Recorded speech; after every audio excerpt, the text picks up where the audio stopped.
दोस्तों, आज हम जो है पॉलीगॉन्स यानी बहुभुज के बारे में उनके महत्वपूर्ण सूत्र का अध्ययन करेंगे और ये पार्ट 1 होगा। इसके बाद हम इससे संबंधित प्रश्नों को हल करेंगे जो परीक्षा के दृष्टिकोण से बड़ा ही महत्वपूर्ण है और बार बार परीक्षाओं में पूछ लिए जाते हैं।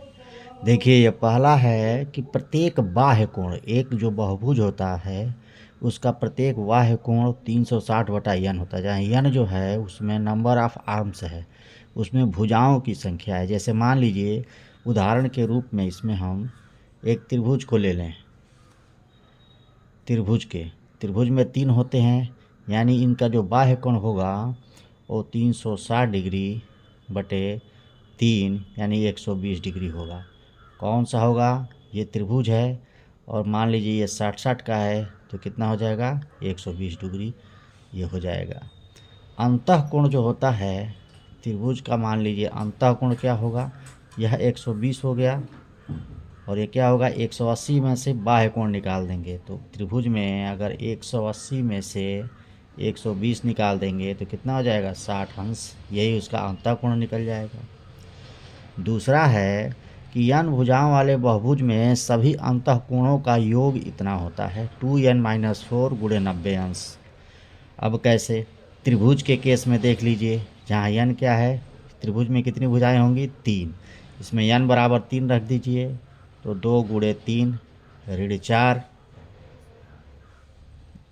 गुणे 90 अंश। 2 3 6 में से 4 गया 2, 2 गुणे 90 अंश यानी 180 अंश। यानी त्रिभुज के सभी तीनों कोणों का अंतः कोणों का योग 180 होता है। चतुर्भुज में n बराबर 4 रख दीजिए तो 2 गुणे 4 ऋण 4 गुणे 90 अंश। इसी सूत्र का प्रयोग करेंगे तो कितना हो जाएगा? 4 गुणे 90 यानी 360 अंश। यानी चतुर्भुज के तीनों अंतःकोणों, चारों अंतःकोणों का योग 360 अंश होता है। उसी तरह पंचभुज में हम निकाल सकते हैं 2 गुणे 5 ऋण 4 गुणे 90 अंश, यानी 5 दूनी 10 में से 4 गया 6 गुणे 90 अंश। यानी पंचभुज में कितना हो जाएगा? 540 अंश सभी अंतःकोणों का योग। और पांचवा और सबसे महत्वपूर्ण है कि n भुजाओं वाले बहुभुज में विकर्णों की संख्या जो होती है वो इस सूत्र से निकलेगी n(n-1/2 ऋण n), जहाँ n जो है भुजाओं की संख्या है। चलिए एक चतुर्भुज के केस में हम देखते हैं, इसमें कितने विकर्ण होते हैं?